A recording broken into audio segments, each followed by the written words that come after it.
This is a very simple way to add some safety to the toilet. If you need handlebars for up and down, this does not attach to the wall. It's a very simple installation. Let me show you how.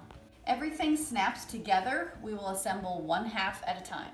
There's a left and a right side. We're starting with the left. The front is the contoured side.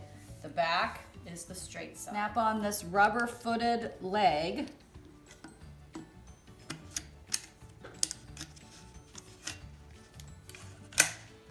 Snap on the back of the frame.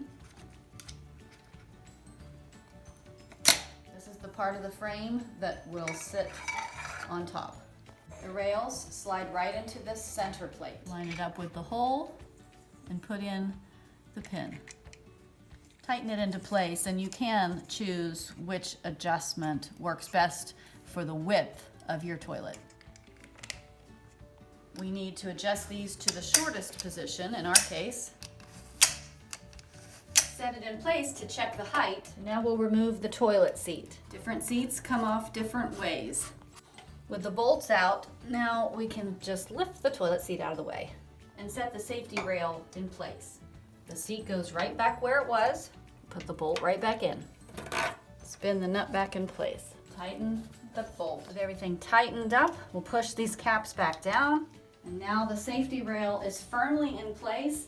The downward force feels very sturdy. There's a little wobble back and forth this way. You can adjust it the way you want, but it feels sturdy pressing down.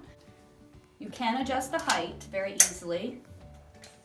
Now if you want to remove these, you can remove them temporarily without having to remove the whole toilet seat again. Just unscrew from here and simply slide it out. And that's how you install this type of toilet safety rail.